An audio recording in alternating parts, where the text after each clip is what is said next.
Bienvenidos literatos, estamos en aspectos de la escritura de letras y tijeras, taller literario.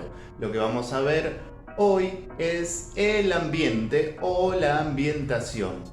Vamos a ver cómo podemos lograr lugares que sean súper realistas donde el lector pueda a través de nuestra descripción situarse allí, pero sin sobreabundar, porque eso generalmente también traba lo que es la narración y la hace más lenta. Entonces, vamos a ver ahora cómo hacer para lograr ambientaciones concretas, hacer que nuestro amigo el lector se meta dentro de nuestras historias y todo vaya de una manera súper fluida y muy verosímil. Vamos a la compu y les muestro cómo realizar esta tarea. Muy bien, veamos entonces el ambiente. Dice, el espacio narrativo se denomina al lugar donde los personajes o seres de la obra toman el lugar de sus acciones. Bueno, básicamente, para poder contar una historia necesitamos personajes, es decir, un a quién le suceden las situaciones, un dónde, que sería el ambiente, y un cuándo, que sería el tiempo. Lo del tiempo lo veremos más adelante. Ahora nos vamos a centrar en el ambiente. Y falta un cuarto elemento, que es el conflicto. Recordemos, aunque no sea el tema de hoy, que para tener un cuento necesitamos tener siempre un conflicto. Parecería algo muy lógico, pero es el elemento que suele faltar. A pesar de tener personajes, de tener tiempo y de tener lugar, no tenemos un cuento porque justamente falta el conflicto. Lo veremos en algún video más adelante. Ahora vamos por partecitas muy segmentadas para poder comprender bien estos conceptos y veamos entonces el ambiente. Reitero, es el espacio narrativo donde los personajes toman el lugar de sus acciones. Es decir, ¿va a ser uno solo? No, nos podemos ir moviendo a lo largo de la historia, de la narración del cuento o de lo que sea. También puede ser una novela. En las novelas suele suceder más de tener varios ambientes. Nos podemos ir moviendo de ellos simplemente con decir habitación, como por ejemplo espacio físico, habitación, patio, aula, estación de bomberos, parada del colectivo, estación de tren. Es decir, esos serían todos espacios físicos. ¿Necesitamos describirlos completamente? Si no es realmente importante, y acá vamos a utilizar un término, un concepto también nuevo, que es el contexto. El contexto es realmente lo importante a la hora de quitar, cortar, sacar o poner. Entonces, si el contexto lo pide, si realmente va a ser importante que nosotros describamos el lugar físico donde suceden las acciones, entonces lo vamos a hacer. Y si en realidad simplemente es un lugar de paso donde lo que importa es el diálogo de los personajes en dicho lugar o las acciones que allí transcurren, entonces no lo vamos a hacer. El contexto es el que determina qué nivel de descripción vamos a tener de los ambientes. Hay que estar muy atento a eso. Entonces, vamos a tener dos maneras de clasificar, si quieren, o de entender lo que es el espacio. En realidad no sería una clasificación como tal, la palabra nos sirve para poder comprenderlo, pero están ligados, así que no hay uno sin el otro. No es que vamos a tener un espacio físico o un espacio psicológico, sino que vamos a tener los dos a la vez. Por eso dice acá que están totalmente interrelacionados. Vamos por partes entonces. El espacio físico, dice, es aquel ligado de manera más inmediata a la descripción, consiste en la representación de los objetos. Este nivel del espacio es el que más está a la vista del receptor, ya que se trata de los espacios geográficos, sean reales o no, en los que se desarrolla la acción. En el cuento que estábamos tijereteando en la otra lista de reproducción, los hechos, los sucesos, suceden en el planeta Venus y, sin adelantarles demasiado, por si quieren completar la lectura, empieza sobre la superficie de una especie de desierto difícil de transitar en la nave que los personajes se desplazaban, y luego la acción pasa a debajo del agua. Entonces, tenemos un desplazamiento de, entre comillas, ambiente. Sigue siendo el mismo planeta, pero ya no estamos más en la superficie, sino que estamos debajo de las aguas de Venus.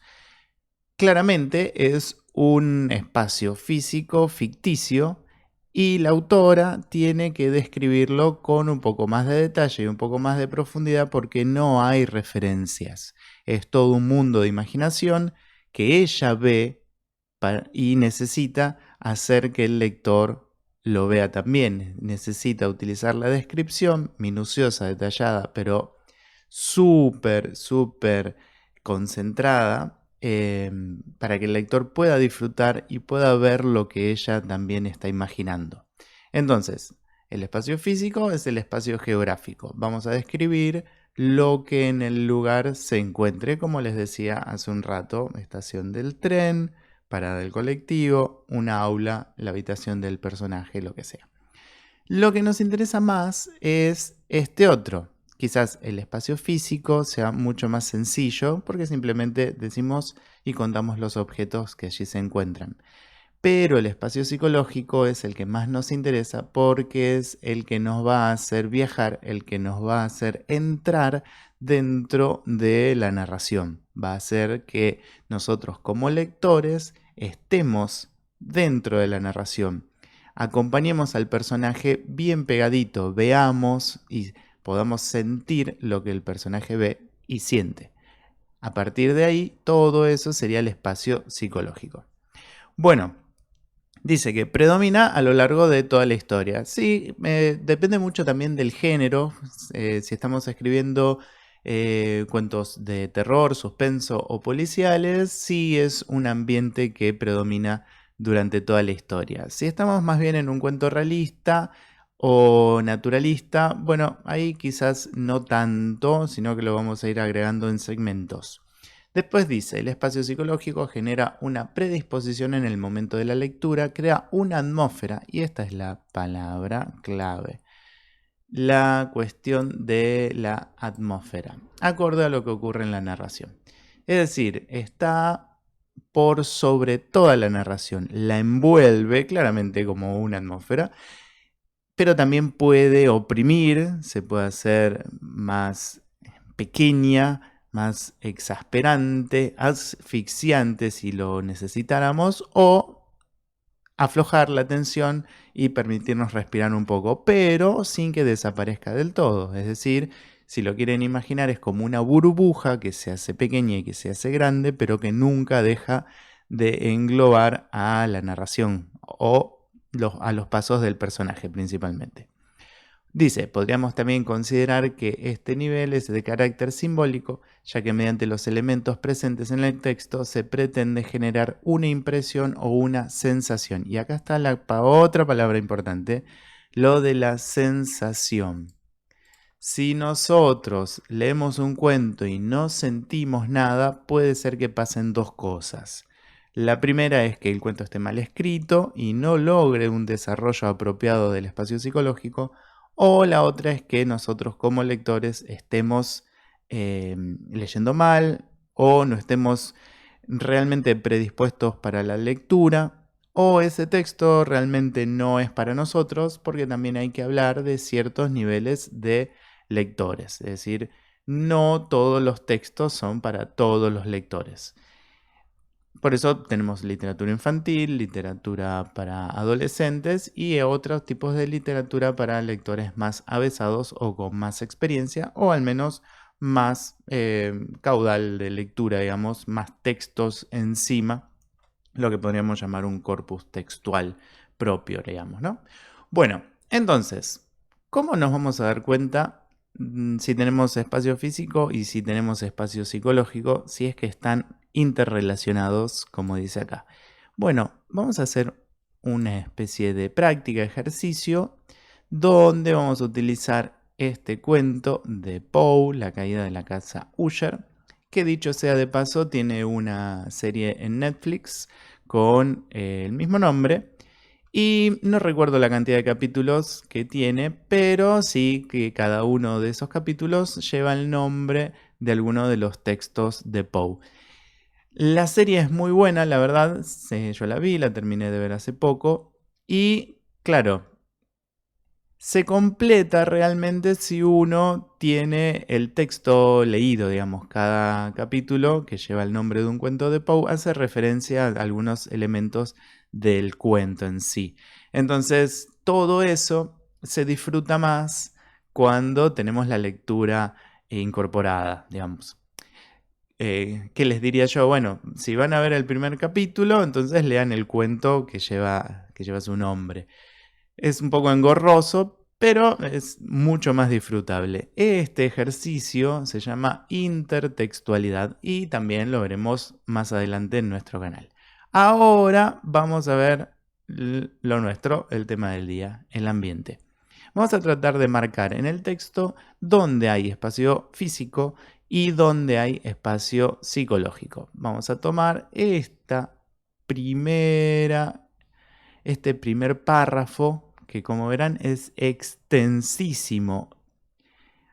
En el video de las tijeras habíamos dicho que, bueno, oraciones largas no son lo más apropiado. Por ejemplo, acá tenemos una oración, la primera del cuento, que es todo esto.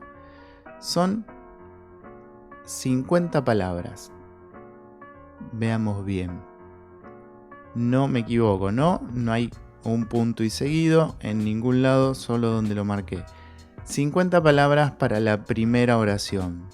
Y yo les había dicho en el otro video que el límite son 30, 32, 33 y acá tenemos 50. Esta segunda que marqué tiene 32, digamos, esta está más adecuada. La anterior, es mucho más cortita. ¿Y por qué no decimos nada de esto? Porque la oración y esta, si no me equivoco, termina acá y tiene 63 palabras. Y entonces, ¿cómo puede ser que un genio de los cuentos, un cuentista como Poe, utilice esta forma de contar? Bueno, y nosotros, sus adeptos, no digamos nada. Bueno, claramente no vamos a decir nada y no nos vamos a quejar y no lo vamos a corregir porque básicamente es Poe. Si lo hizo, por algo será. Bueno, básicamente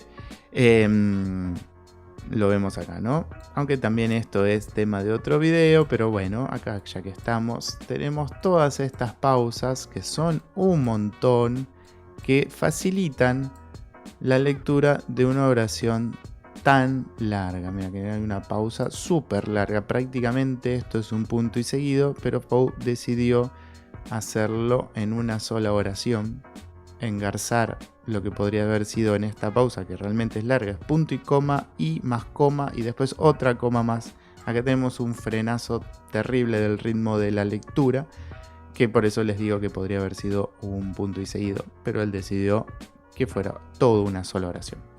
Bueno, cerrado ese paréntesis, vamos a lo nuestro. ¿Dónde está el espacio físico y dónde está, entre comillas, el espacio psicológico? Porque, retomemos esto, están totalmente interrelacionados, están juntos. Dice: durante todo un día de otoño, triste, oscuro y silencioso. Bueno, vamos a marcar así. El espacio físico lo marcaremos con verde y el psicológico lo vamos a marcar con azul.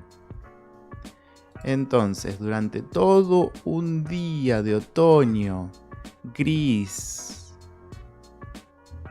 no dice gris, de otoño triste, oscuro, silencioso, todo esto psicológico. Cuando las nubes se cernían bajas y pesadas en el cielo, si quieren esto, podría ser físico. Están ahí las nubes. Crucé solo a caballo una región singularmente lúgubre del país. Fíjense que no necesita mucho. Este singularmente también. Psicológico. Y, al fin, al acercarse las sombras de la noche, me encontré a la vista de la melancólica casa Usher. ¿Qué sucede acá? Tenemos el espacio físico, que es la casa, pero el espacio psicológico está construido con este adjetivo uno solo. Pero no solamente este melancólica se potencia con esto de las sombras de la noche. ¿Y sombras de la noche es físico o es psicológico? Ahí está la cuestión, es ambas cosas. Entonces, vamos a marcarlo distinto. Ambas cosas en naranja si quieren. No sé cómo fue, pero a la primera mirada que eché al edificio invadió mi espíritu un sentimiento insoportable, tristeza. Entonces, psicológico. Digo insoportable porque no lo atemperaba ninguno de esos sentimientos semiagradables, por ser poéticos, con los cuales recibe el espíritu aún las más austeras imágenes naturales de lo desolado o lo terrible. Todo psicológico. Todo psicológico. Estamos hablando solamente de la ambientación, ¿eh? Miré el escenario que tenía delante, la casa y el sencillo paisaje del dominio, las paredes desnudas, las ventanas como ojos vacíos, los ralos y siniestros juncos y los escasos troncos de árboles agostados, con una fuerte depresión de ánimo únicamente comparable como sensación terrena al despertar del fumador de opio, la amarga caída en la existencia cotidiana, el horrible descorrerse del velo. Bueno, acá tenemos el escenario, tenía por delante y toda la descripción, desgastado, bueno, hasta acá. Sí, todo eso físico, pero, ¿dónde está lo psicológico acá? La casa y el sencillo paisaje del dominio, las paredes desnudas, las ventanas y acá está, como ojos vacíos. Ahí tenemos una comparación con el cómo, pero ya nos da una pauta de cómo es la ambientación. Fíjense que no se siente alegre la sensación, sentir la sensación, valga la redundancia, ¿no? No se siente alegre el paso de la lectura, es bastante pesado, bastante depresivo, bastante oscuro, claramente, porque lo pretende así. Los ralos y siniestros juncos. Esta adjetivación, ¿un junco puede ser siniestro? No, pero lo hace así, lo metaforiza así, lo adjetiva de esa manera para generar esa sensación. Y los escasos troncos de árboles agostados. Bueno, después viene toda la comparación de la vuelta del fumador de opio, es decir, lo que llamamos cotidianamente, comúnmente, coloquialmente, el bajón, descorrerse el velo, acá. Era una frialdad, un abatimiento, un malestar del corazón, una irremediable tristeza mental que ningún acicate de la imaginación podía desviar hacia la forma alguna de lo sublime. Todo lo contrario a lo sublime. Es decir, todo este circunloquio, todo este rodeo que hace para decir que no es sublime. Podría haber puesto que no era sublime, que era triste, pero claramente, si utilizamos el verbo ser, era, estamos perdiendo mucho contenido. Fíjense todo lo que nos hubiéramos perdido, todo esto. Era una frialdad, un abatimiento, todo esto es ambientación psicológica. Y simplemente para decir que es lo contrario a lo sublime. Si nosotros, en lugar de escribir todo esto, ponemos era triste, estamos desperdiciando una oportunidad enorme de generar ambientación. Yo les había dicho que era como una burbuja que se cerraba o se expandía. Bueno, acá está bastante exasperante, está bastante cerrada sobre el personaje. Es como que toda esta pequeña ambientación de entrada nomás. Si tenemos al personaje en el cuento, está en el patio de la casa, en la entrada. Yo me imagino siempre una mansión al fondo con un patio enorme que sencillo como dice en el texto, pero enorme hasta la entrada o hasta la calle o hasta el camino No sé por qué siempre me lo imaginé con una muralla adelante y un camino sin tranquera, pero todo un espacio verde enorme en todo el patio de entrada hasta la casa de atrás. Bueno, ¿dónde está el personaje? En el patio y todavía no entró. Es decir, ¿qué pasó en el cuento? Nada. El personaje llega a la casa y nada más. Si esto fuese un cortometraje, estaríamos en los primeros 5 segundos. Ahora, sigamos. ¿Qué era? Me detuve a pensar. ¿Qué era lo que así me desalentaba en la contemplación de la casa Usher? Misterio insoluble. Y yo no podía luchar con los sombríos pensamientos que se congelaban a mi alrededor mientras reflexionaba. Fíjense que también utiliza la ambientación a partir de los verbos. Y este es un verbo conjugado.